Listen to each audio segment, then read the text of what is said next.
Hey everybody, this is Joe. Thank you for watching my Giga-Texas construction update video. For today's deep dive standalone video, I want to talk about some new construction permits for Giga-Texas, and I want to take the time on this video to be able to go more in depth than I can in my normal drone videos. I'd also say thank you to my patrons Sammy K and Desi Doolin for their help, information, and suggestions for this video.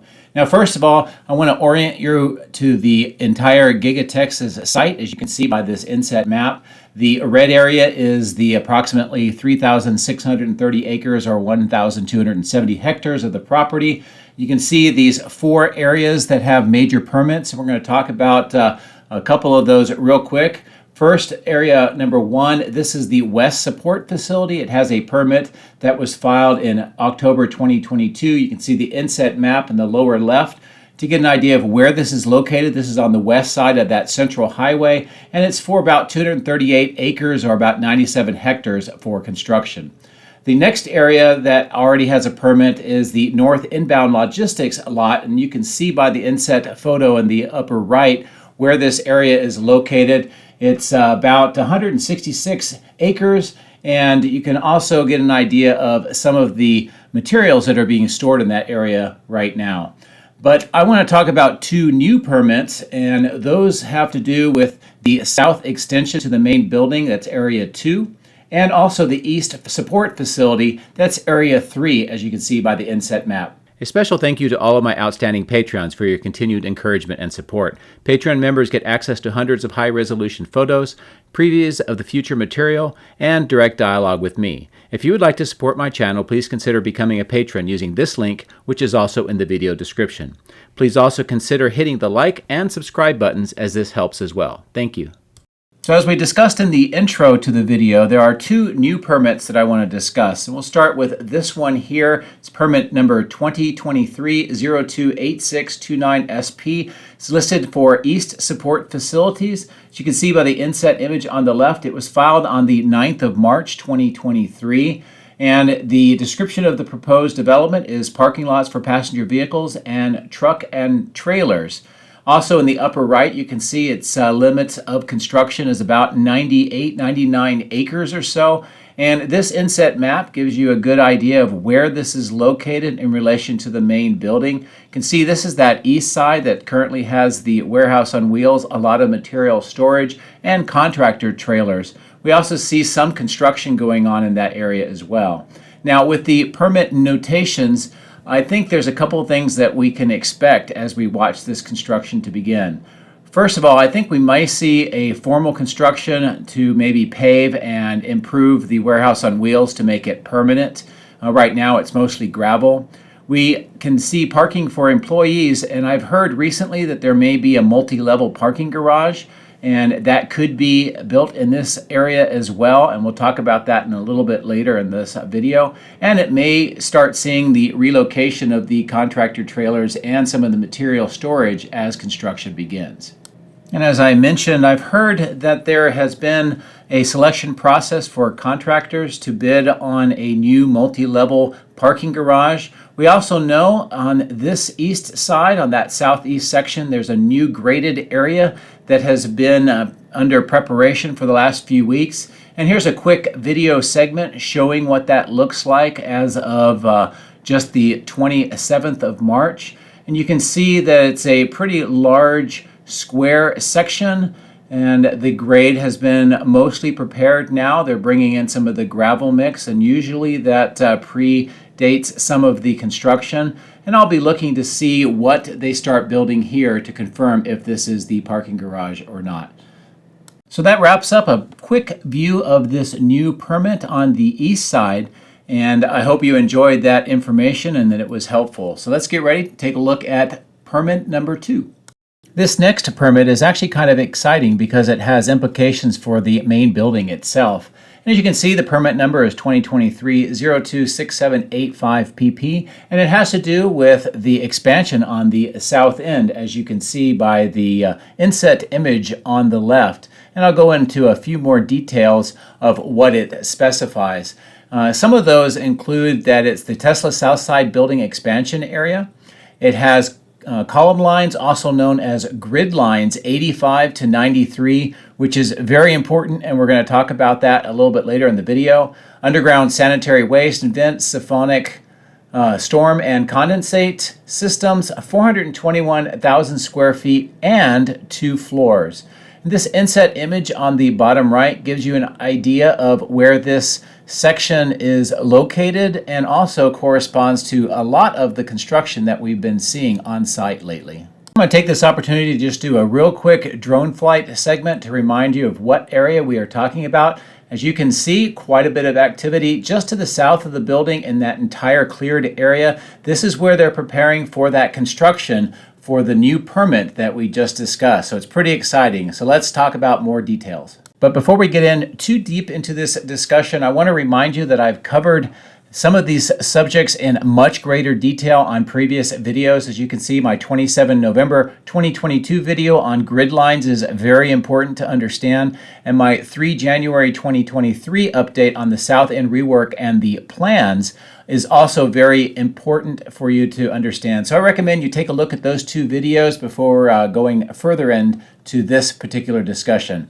But without any further delay, let's talk about what's going on the South End. As a brief reminder, the concept of what's going on at the south end of the building is not new, and we've actually known about it for over 2 years. You can see the tweets in the upper right-hand corner of the video. These came from July 2021, and Elon Musk talked about the building will almost be a mile long when it is completed, and he added that the length will grow by about 500 feet over time. And as we will discuss, a couple points that I want to make is, even if the building does increase by 500 feet or about 150 meters, the total length will actually only be about 4,500 feet or about 1,370 meters. So still a little bit short of a mile long, but it's still impressive. And in reality, based on the new permit, we know it's going to only grow about 430 feet or about 131 meters. So this context, I think, is important when you look at what is this permit for, and is this really a new concept? It really is not. I've organized this discussion into 4 main areas, and this is based on discussions on those previous videos that I mentioned just a few minutes ago. But the first is the concept of a water management system and the use of steel corrugated pipes in the ground and how that relates to construction. The second is the water management system specifically on the south end, how it was originally constructed and why it has had to be changed, and that they had to build a pretty elaborate bypass around the south end to allow the construction to continue.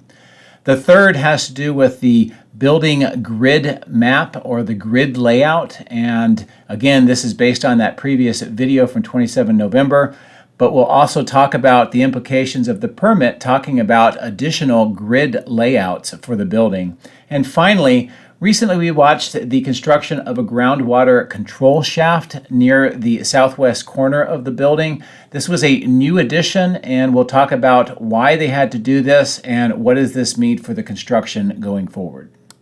So the first subject is the use of those steel corrugated pipes for stormwater management around the building. And you can see the inset, kind of that map around the main building that shows where it has all been installed underground in trenches around the building. And it serves to collect rainwater and direct it away from the main building. It also serves to collect roof water runoff and direct that into the cyber pond and also down to the Colorado River to keep the entire site dry. They used 2 different diameters of steel corrugated pipe, one about 1 meter and the other about 2 meters in diameter.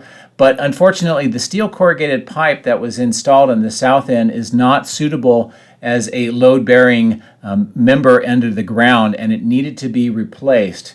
So what we've been seeing over the last month is that going on, they built a bypass, and then they've been going through and digging up all of the trenches where all of the steel corrugated pipe was located on the south end. You can see these images on the bottom of how it looks as they've been pulling up those pipes in various areas around that south end. And then the upper right just gives you a reference photo of how that looks today with almost all of that steel corrugated pipe now removed and the bypass also installed.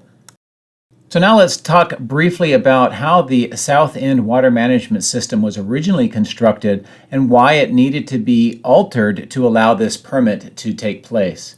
This is how it originally looked when it was completed. You can see the south end. There's two large pipes that run through the middle of the south dirt area. One is purple, it runs under the building and then over to the west side splitter box for collecting of the water. That's for all of the roof drains. The green comes across the east side and then the south side. This collects all the rainwater and also directs it to the splitter box, which then directs it down to the Colorado River. That center part could not have those steel corrugated pipes in place to allow the construction. So now, with all the work that they are completing right now, they've taken that system, and as you can see by that big green pipe, it now bypasses the entire south end and allows for that construction to begin. The purple pipe is also replaced with concrete pipe so that it can have load-bearing capabilities. And with these images here, you can see that work in progress. You can see those concrete pipe segments that were used to replace the steel corrugated pipe that allowed the roof drains to operate. In addition to that, with these images, you can see how the steel corrugated pipe was installed to redirect and bypass that section. Area A, as you can look at the inset map, gives you an idea with the lower left-hand corner photo what that looked like. Number B shows on that south end, just north of the cyber pond, the trenching, the trench boxes, and some of that new pipe that was being installed. And you can refer back to that inset image to see about where that is in the image. And then image number C is on that east side near the stamping machine structure. You can see the inset map where that is located. And this is important because this is the actual connection that brings all the rainwater pipes and the system to operation coming from the east side around the south over to the west to the splitter box. And all of this work is now essentially completed. The third main subject that we need to discuss to understand this permit has to do with the grid line makeup of Giga-Texas. And as just a reminder, I did review this in detail on my 27 November video, and including some images and reference points throughout the factory to understand how this is arranged and how it operates. So again, I would recommend you take a look at that video. But as we discussed, Giga-Texas has this grid layout that essentially runs north to south, east to west. Now, north to south, there are grid lines 1 all the way to 84, and then from east to west is A to Z, or in some cases Z1, as you can see by this inset graph and image on the bottom left. And this is how Giga-Texas is arranged right now. I also provided quite a bit of notes that go along with this image in that video, and here's quite a few of them. I'm going to highlight a couple that are very important to understand the permit that we saw just filed here recently. And that has to do with the north-south grid. And as I mentioned, it goes to 84 currently, but the permit talks about extending that all the way to 93. The grid lines are spaced about 47.5 feet or about 14.5 meters, plus or minus about 2 feet or 0.65 meters in between each of the columns. So by seeing an increase in the grid lines on the permit, that really has some big implications for the extension of the building. Here is a larger image of the grid layout of Giga-Texas as it exists right now, and it shows you those north, south, east, west grid coordinates. It also shows how the ground floor or the first floor is generally arranged right now for production. And you can see some of the major areas such as the stamping machine structure on the southeast corner, the body in white, the casting machine, paint shop, driveline, stamping extension, or also known as stamping 2, the plastics manufacturing, the battery cell production, general assembly as it exists now, and the expansion of general assembly lines 2 and 3 on the southwest corner. And here is an image with that new permit that's been filed. And as you can see, it talks about the column lines or the grid lines extending the building from 85 to 93. And that, as we discussed earlier, will extend the building approximately 430 feet or about 131 meters. Now, also in my 3 January video, I talked about some additional information that I had learned about what was going on here. And at that time, they talked about actually lengthening the building by removing the south wall. I don't know if that has changed or not, or if they're going to leave that wall there and then extend the building further. But this permit, talking about the grid lines extending all the way out to 93, definitely seems to indicate that the actual building itself is going to be lengthened by that distance and not a separate yet connected structure. So with that in mind, let's take a look at what this might look like. As you can see by this image, I've extended the grid on the right-hand side all the way out to station or grid line number 93. And I've also relabeled the grid lines on the south end A through Z or Z1 as well. And you can see just how much of the building and the structure will appear if it is completely extended by this purple section, the highlighted section that just popped up.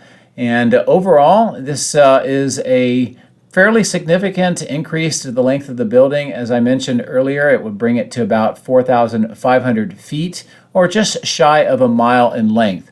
It also is listed as 2 stories or 2 floors, which will be very interesting.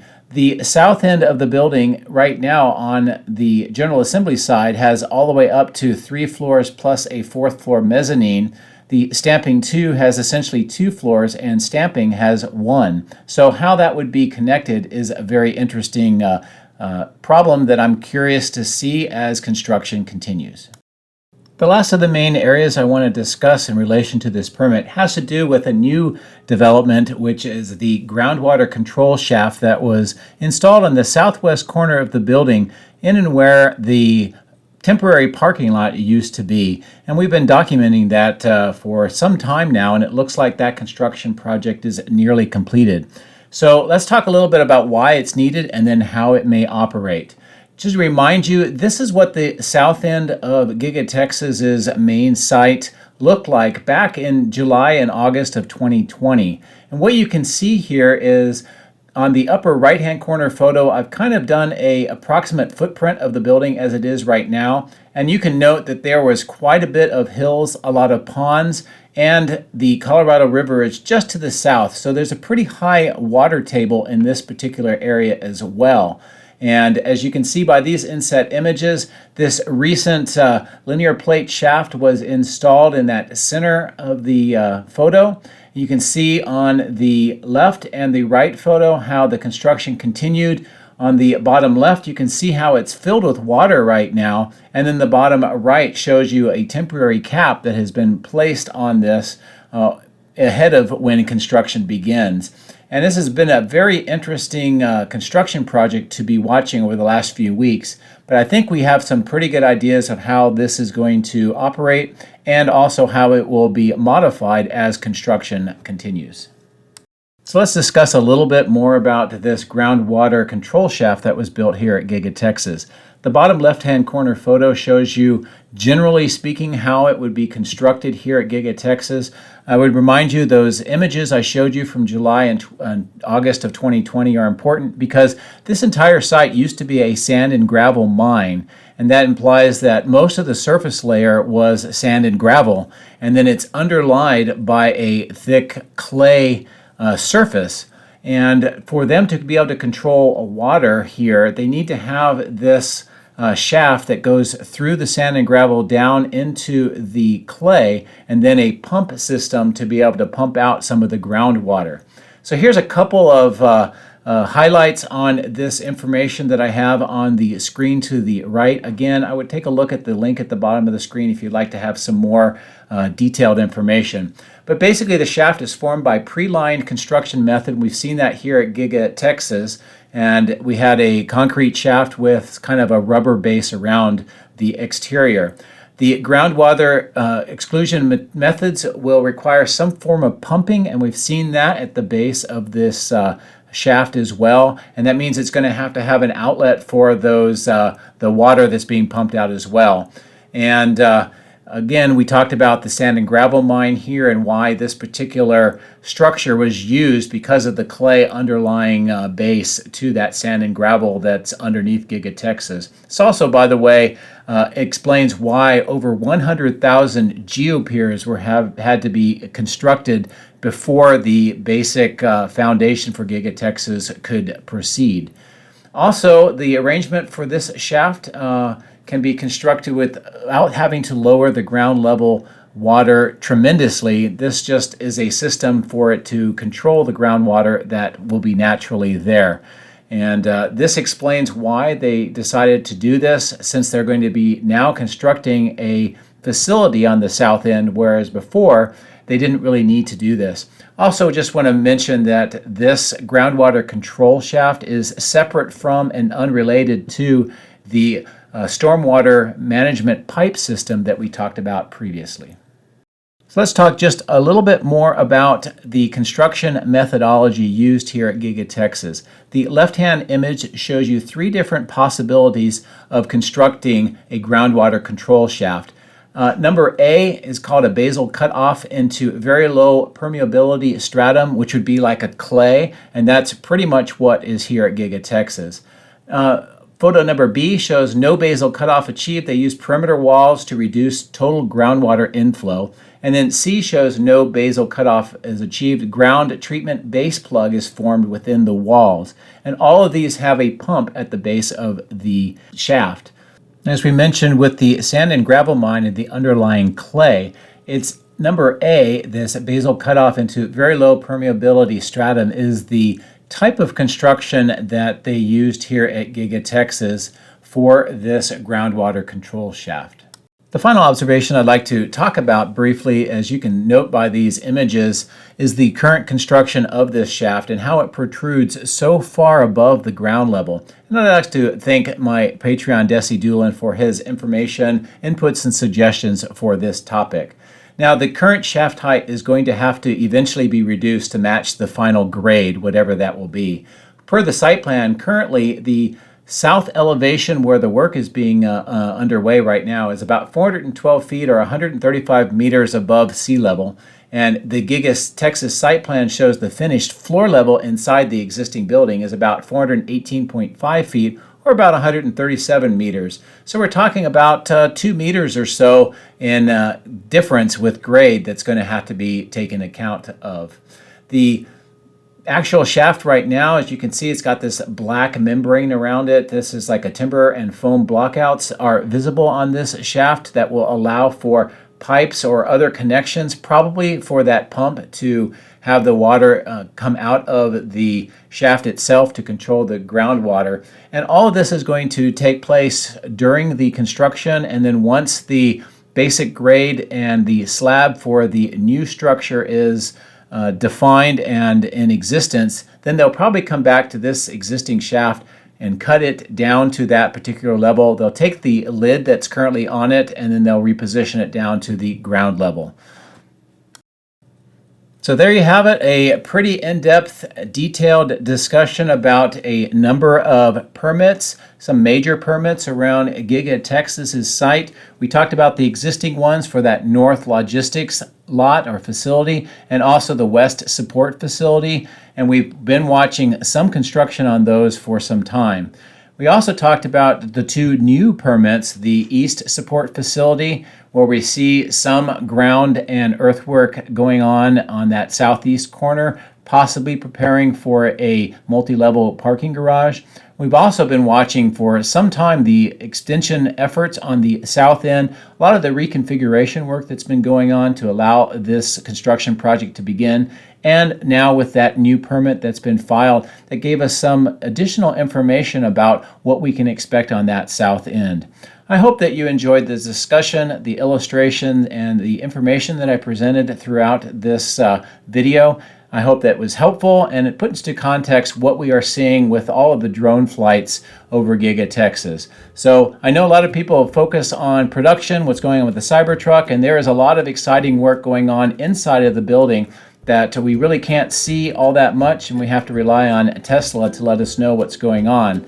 But at the same time, there's a lot of very exciting and very important work going on outside of the structure, and these permits and some of the other items that are going on are important for us to watch and understand as well. And that's why I'm doing this deep dive and giving you all this information.